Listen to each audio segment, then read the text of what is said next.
As nossas viagens pelo país não param e hoje chegamos a uma cidade raiana do distrito de Viana do Castelo. Tem imponentes fortificações e é banhada pelo Rio Minho.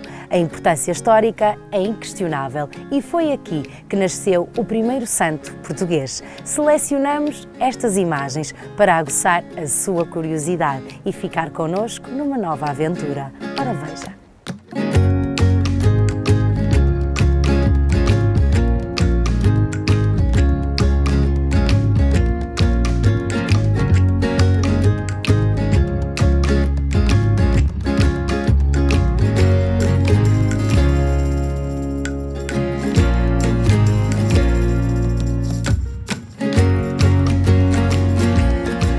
A fortaleza, o comércio tradicional, a gastronomia, doçaria ou história são um convite irresistível para começarmos a nossa viagem por Valença.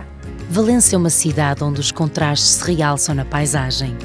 Do alto da fortaleza, avistamos os dias mais agitados do urbanismo. Concelho fronteiriço, onde as margens do Rio Minho amparam dois países. Na alma desta gente está a resistência que durou séculos, o dinamismo do comércio e a arte de apurar sabores. É um concelho muito dinâmico, que tem vindo a apostar nos últimos anos numa dinâmica quer em termos empresariais, quer turísticos, quer de atração de população, que hoje faz a sua diferença aqui no Alto Minho, sobretudo neste território de fronteira. Valença é uma das principais fortificações da Europa, com cerca de 5 km de perímetro amuralhado. Em tempos, serviu como defesa dos invasores e é de forma imponente que chega até nós. A nossa fortaleza é a nossa joia da coroa, é um magnífico património construído, que é um legado que nos deixaram os nossos antepassados e que nós temos de várias obrigações, uma delas é preservá-la e outra delas é projetá-la ainda mais. E por isso nós estamos a candidatar a fortaleza, enquanto património militar, uma fortaleza abaluartada militar, a património mundial da Unesco. A candidatura está muito bem encaminhada, portanto nós esperamos nos próximos 2-3 anos conseguimos alcançar esse título, que é um título que nos projeta ainda mais, mas dá-nos outras responsabilidades. Mas no âmbito dessa candidatura não é só a fortaleza abaluartada, é também o seu interior. É o conjunto de património que temos, um deles é o seu edificado, mas também o património humano que tem a ver com as atividades que se desenrolam no interior da fortaleza. Uma delas é o nosso comércio tradicional, mas comércio tradicional que se modernizou, que se adaptou aos tempos. Este perímetro amuralhado, de porte imponente, remete qualquer pensamento ao passado. Percorrer a fortaleza é ser surpreendido a cada instante. No que respeita à sua fortificação, nós situamos a sua importância desde o período medieval e à sua conclusão enquanto espaço fortificado e requalificado ao século XVII e XVIII. A fortaleza é um monumento único, é um monumento pela sua dimensão, pela sua configuração, pela sua adaptação ao terreno, pelo sistema defensivo, acaba por ser uma das fortificações mais importantes da Europa, uma das maiores de Portugal. É um monumento nacional desde 1928 e só mesmo quem vem é que consegue usufruir deste perímetro de 5,5 km que aqui está, com todas as suas estruturas, com todas as suas portas, revelins, intactas, em perfeito estado de conservação e que nos permite realmente viajar no tempo. Não viajamos nos séculos, vamos só até ao Natal para ver como se vestem as muralhas nesta época.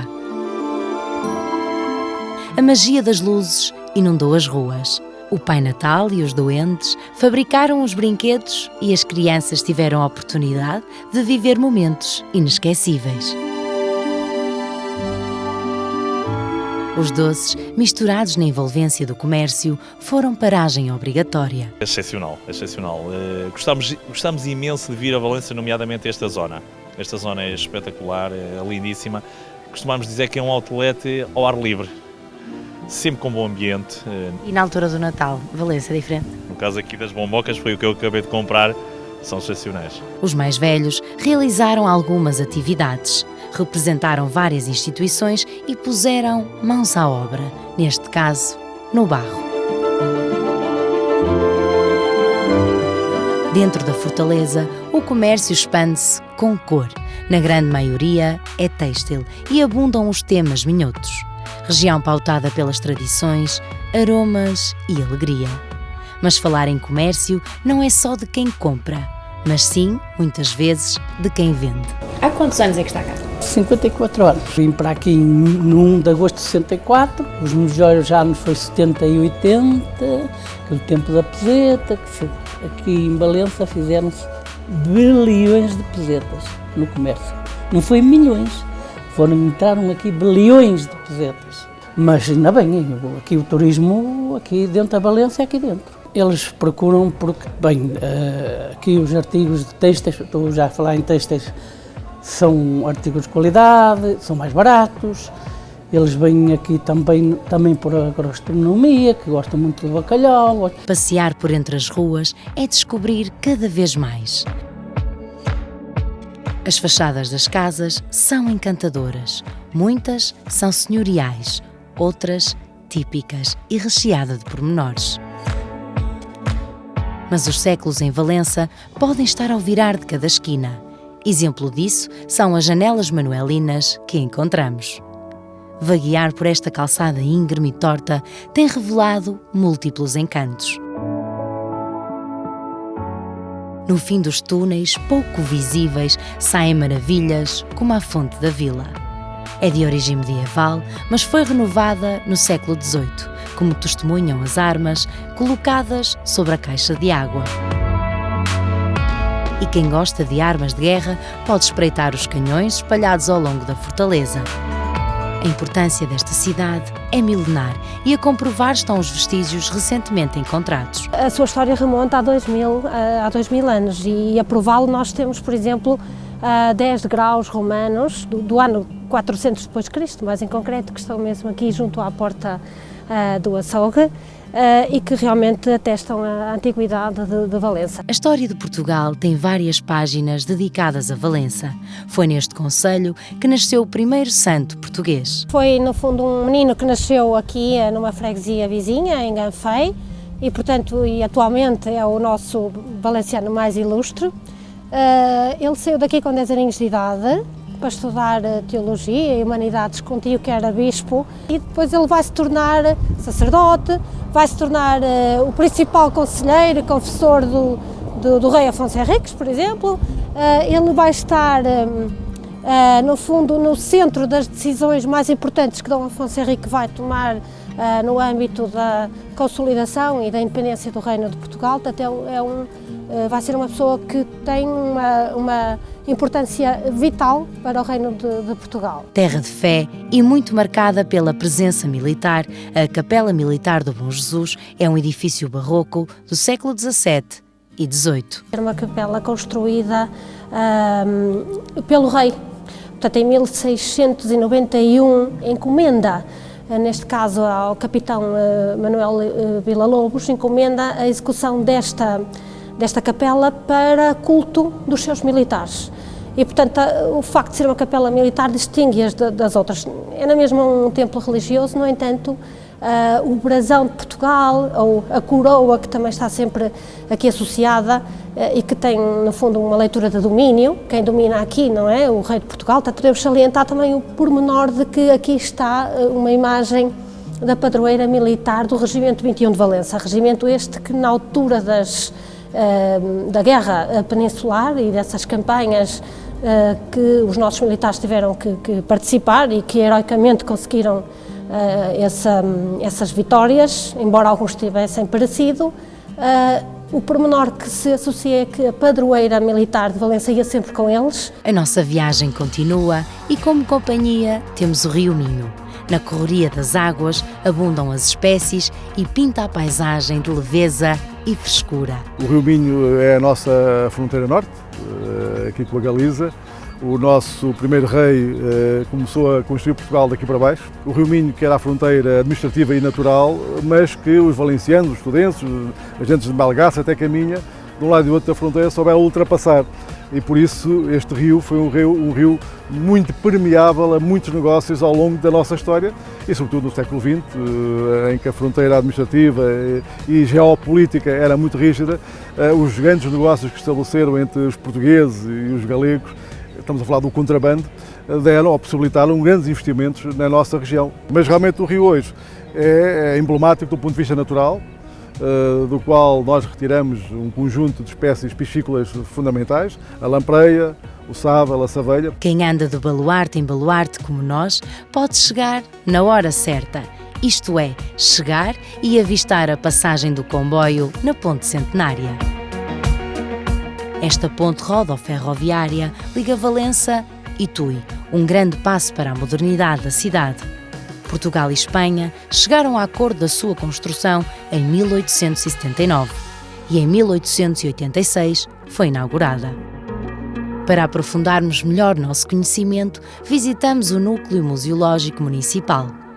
Estão representadas algumas das épocas mais significativas do concelho. Tem uma sala de arqueologia, uma maqueta da invasão das tropas francesas, uma sala medieval e, por fim, uma sala de exposições. O objetivo deste núcleo é preservar a memória cultural do concelho.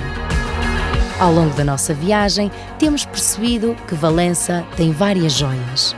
A gastronomia é, sem dúvida, uma das mais valiosas. Os pratos dividem-se, mas há algo que os une: a excelência dos sabores. Temos aqui um conjunto de momentos ao longo do ano em que a gastronomia é, digamos que, o apelo à visita à Valença. Nós já tivemos aqui há uns anos, no âmbito das 7 maravilhas, o caldo verde. Portanto, realmente o caldo verde foi a sopa eleita pelos portugueses como uma das 7 maravilhas, graças ao trabalho que o Sr. João Guterres e a Adriminho e o município fez na altura.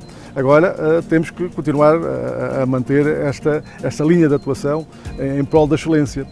E por isso nós temos alguns marcos gastronómicos que criámos ao longo destes anos.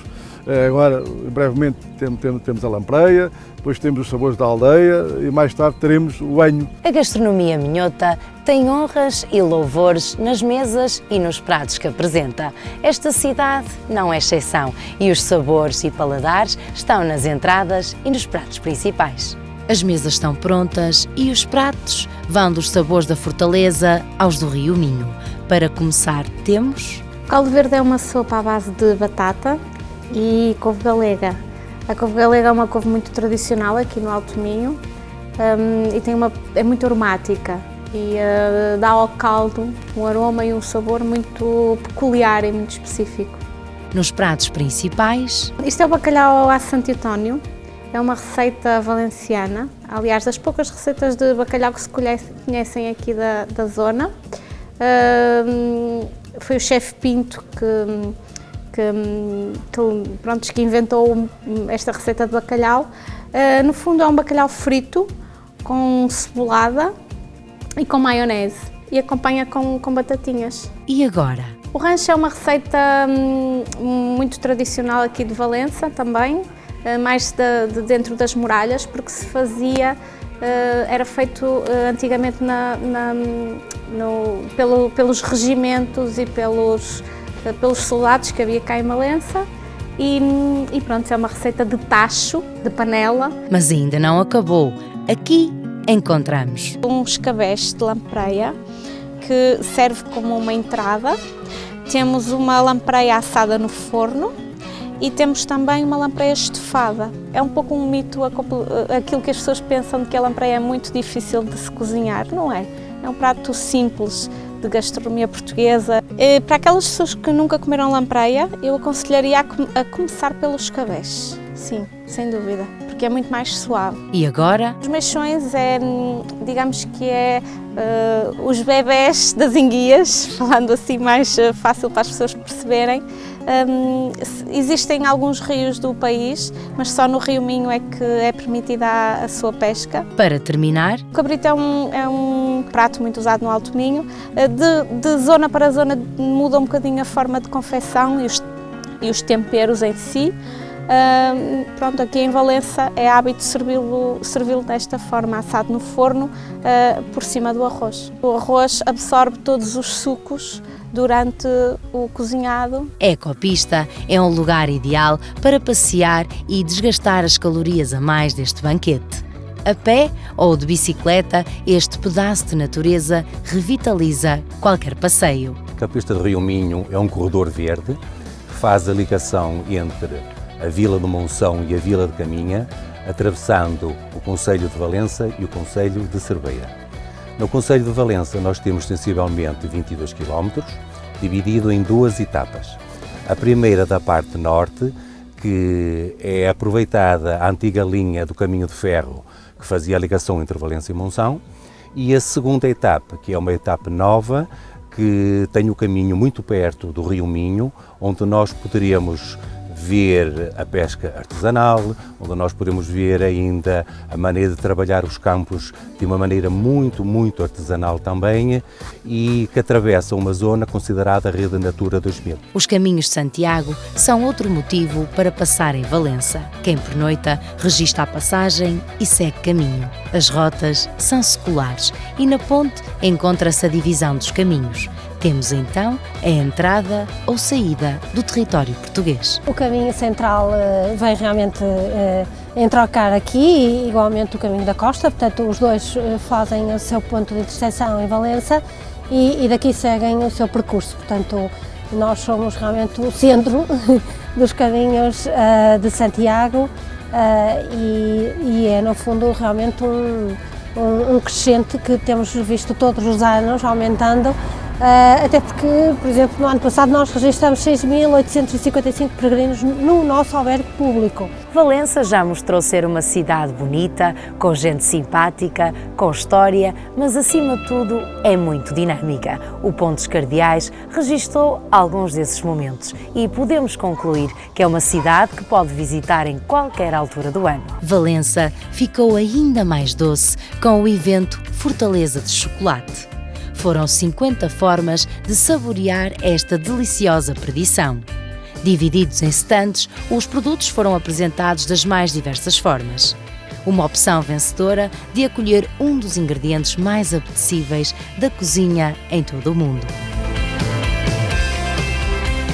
A cidade, em tempos passados, teve uma fábrica de chocolate. Em tenra idade, o Sr. João trabalhou lá e ainda hoje sabe todos os segredos de como se faz um bom chocolate. Foi numa fábrica que existiu em Valença, eu tinha 11 anos, não é? Na altura começava-se a trabalhar muito cedo, não é? Quando me perguntavam o que é que eu fazia, eu fiz muitas coisas, mas eu dizia sempre que era um colecionador de aromas e sabores. Começa num fruto, não é? Que é o cacau, depois da descasca, portanto, há dois componentes, que é um chamado cascarilha, que é a casca, chamava eu o cacau dos pobres, a casca fervida com água, ou quem tinha leite, que tinha vacas, tinha leite, fervia no leite e aromatizava e dava algumas propriedades, não é? Usámos a manteiga de cacau, que é tirada portanto, do fruto do cacau, que é indispensável na confecção de chocolate, uma lecitina, que normalmente é a lecitina de soja, e depois adicionar um aroma de baunilha, quem queira, os aromas.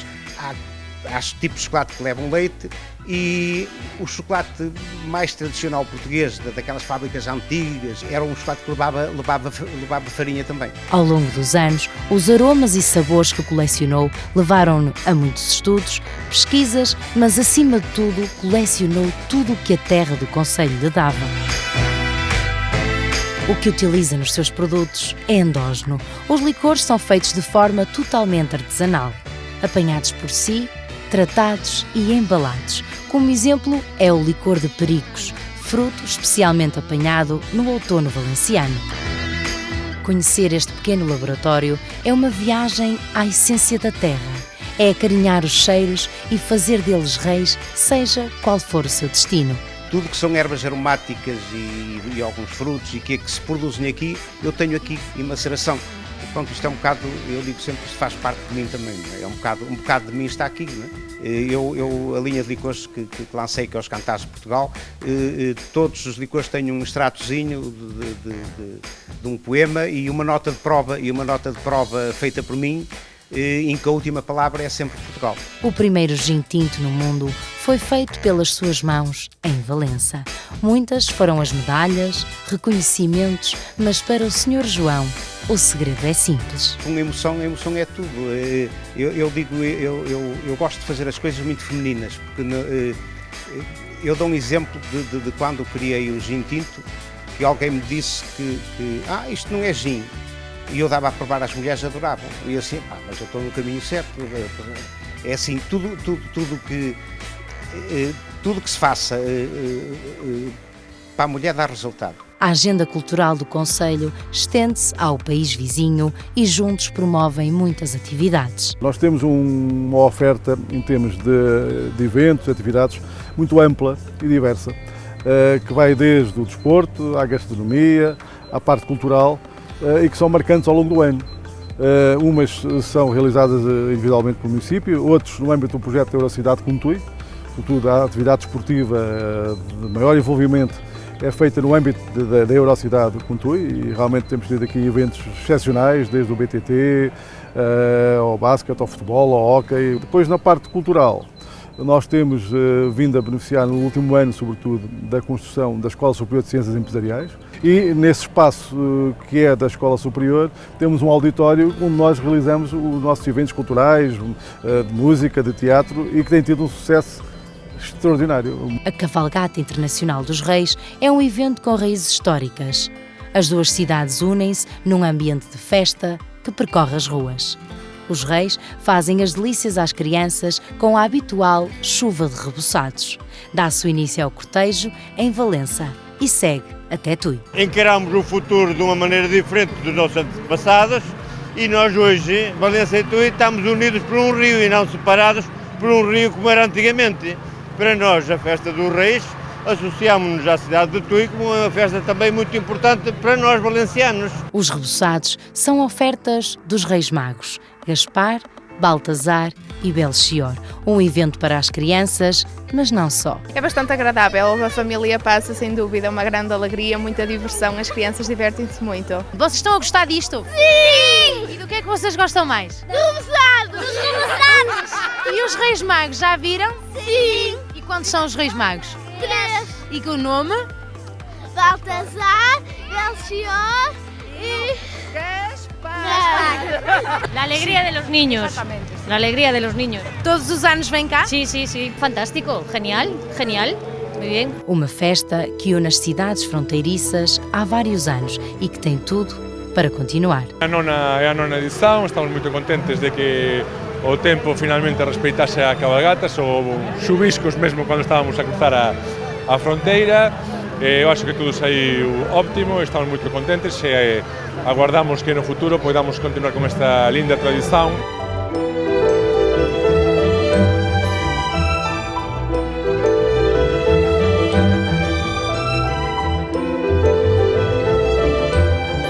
Valença tem na história muitas histórias. Tem águas leves e granitos robustos que sustentam os tempos. Modernizou-se e tornou-se numa cidade apetecível e dinâmica. Tem nas tradições rugas que enaltecem na região e no seu povo o coração aberto do bem receber. Valença está muito próxima do Porto, está muito próxima de Vigo, portanto, nós numa hora estamos no Porto em Santiago de Compostela, com uma autoestrada fantástica, com uma linha de caminho de ferro em que se está a modernizar e que nós queremos ter aqui uma paragem do Alfa, o Intercidades, ou o Alfa possa vir até a Valência, até a Vigo. Portanto, em termos de infraestruturas, rodoviárias, ferroviárias, dos aeroportos, temos todas as condições para que as pessoas, sem grande esforço, possam chegar até Valença. Depois temos aquilo, o melhor que nós temos em Valença, para além da gastronomia, do património, são as pessoas. É o receber bem na restauração, no comércio, e geralmente quem vem, volta. E, portanto, quem não conhece Valença, aproveite e garante que passa aqui pelo menos 2 dias fantásticos que são inesquecíveis para a sua vida. A viagem de hoje chegou ao fim. Vamos embora repletos de conhecimento, de experiências e com muita vontade de cá voltar. Faça o mesmo e venha até Valença, que irá recebê-lo sempre de braços abertos.